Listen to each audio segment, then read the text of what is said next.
Well, we're here.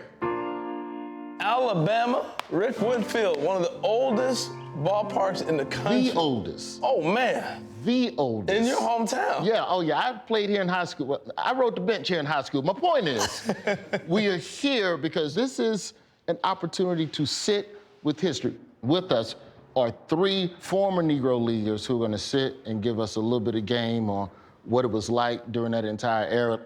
What does it mean to be back at Rickwood Field, just even in this capacity? It's exciting. Every time I come to Rickwood Field, the adrenaline begins to flow and my heart starts pumping. This place, Rickwood Field, is special. It always will be special to me. It means a great deal to you to be down here, and actually, you never did hardly see this here. So where we sitting right now, y'all weren't even allowed to be. No. It was what they call Jim Crow. Right. There was Jim Crow So law. legally, you were not allowed. You wasn't late. This was the turnstile area. You pass through here going into the stadium. Man, well, obviously, we're in a ballpark where Willie Mays played. Yeah. Most people saw Willie Mays run around catching balls. Willie Mays' brother, he played many ones on the same team, about the same age. I saw Willie Mays too. You saw Willie, too? Yeah. Now, I understand you was a ball boy for the Black Barons Yeah, before you yeah. eventually played for them. Yes. So you saw all the legends come I through. saw the legend. I've seen so many great ball players out here at this ballpark. 1959, Sergeant Page come right through that door and we didn't know him. Right here at Rickwood. Yeah. Wow. What about the ballpark right now? Is it what you remember when you were playing? Yeah. Ain't nothing they could do to it that will wipe my memory out. It's beautiful. Beautiful, huh? Beautiful. If you go out there to the brick, it's 480. You didn't play those dimensions, or did you play that? We played those dimensions. You did? We played those dimensions. Woo! That when that boy hit you over that wall. You got You to remember the that? wall at Rickwood. Right, Rickwood. Yeah. Over that stadium, all on that railroad track. That railroad track is 500 feet. Yeah. Yeah, we had people could hit that far. Some of the outfielders ain't got back yet. They hit it so far. And the stands here, you guys used to draw really well, right? Yeah. It was packed. Yeah.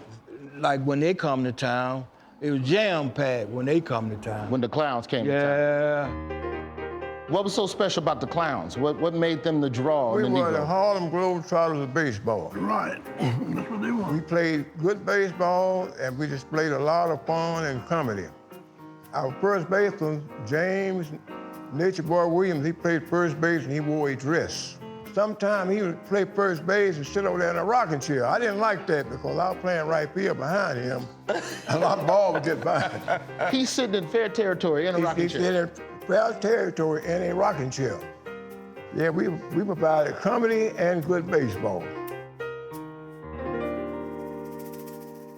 Now, when you all were on the road traveling, what was the life like away from the field on the road? Like, did y'all get to go and hang in town, or did y'all just keep it to the bus and the hotel if you had a hotel? Well, when you travel, if you didn't get in a rooming house or boarding That's house, right. you stayed on the bus. Stay on the bus.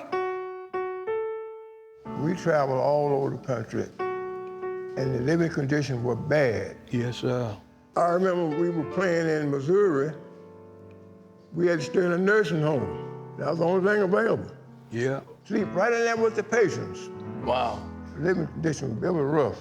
If you're just used to doing things a certain way, you don't know. If they don't put no sugar in my cake, I would never know it was supposed to have sugar in it. So that's the way we lived. We didn't know. You know, there was a lot of funny stories. They're funny now, but they weren't funny back then. We had one player, he looked white. He could pass for a Caucasian. And we would send him in cafe to get some food, so he went in and told people that, I got a busload of colored boys out there, I want to get them something to eat. And for some reason, he took his hat off. Oh, my goodness. When he took his hat off, they ran him out of there. Said, you don't get out of here. So he could pass for white. Right. And y'all would send him in to y'all sent him on food runs. Right. And then he messed up and took his hat off. Took and his messed hat up the off whole and they ran gig. him out. They ran him out. He said, we sent you in there to get some food. We didn't tell you to go in there and try to be a white man. We want to teach you to get some food. Now, these things happen. Did you guys look at your opportunity in the Negro Leagues as a chance to get out of your area where you grew up at? Did you look at it that way at all? I looked at it that way exactly. That's exactly what I was looking at. I had a dream of becoming a Major League Baseball player. I was chasing the dream. But when the Clowns, the day they signed me, my manager, Sylvester Sneed, and the owner, Ed Hammond, told me, he said, Marbury, now you have all the skills to go farther in baseball. But said, we're going to tell you the same thing we told Hank Aaron and everybody else. He said, they're not going to let but so many black players play Major League Baseball. Mm-hmm. And they said, that's why we advise you and everybody else, if you go back home, get you a good job that you can retire off of, that's what you should do. So your chance of becoming a Major League Baseball are slim and none. It broke my heart when they told me that. Oh, that had to be painful. Yeah, that broke my heart. We had to put up with all of that. What was it about playing during such a difficult time for America where you all seemed to remain upbeat and happy? We had each other. We loved to play baseball. That's what was it. If I had to do it all over again, I'd be more than glad to do it. If I could relive with any time in my life, I would take the time when I played baseball. It was hard. It was a hard life, but I enjoyed it. And I would have played for nothing. I just enjoyed it. In my wildest dreams, I never thought we would get this kind of recognition. Amen. I'm just excited about it. And I thank Major League Baseball from the bottom of my heart. I really appreciate it. What does this moment mean to you, this game About at time. Rickwood? About time. Now I'm beginning to get that honor. Those long bus rides going to paying off. It's going around a whole circle. And the dream come true. I just want to tell you all thank you. Yeah, me too. Period, point blank. Thank you for what you've done for baseball. Because what you did inspired the next generation of black athletes, which inspired the next generation of black athletes.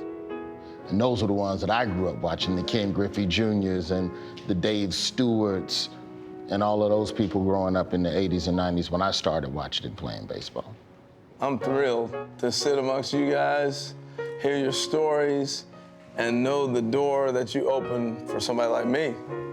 You know, an opportunity for me to play in the big leagues. Had I been your age when I was growing up and in the same era, I wouldn't have played in the major leagues. But because of you guys' perseverance and knocking the doors down and doing all the things you did, it opened the doors for all the players that Roy mentioned earlier and myself. So we're grateful.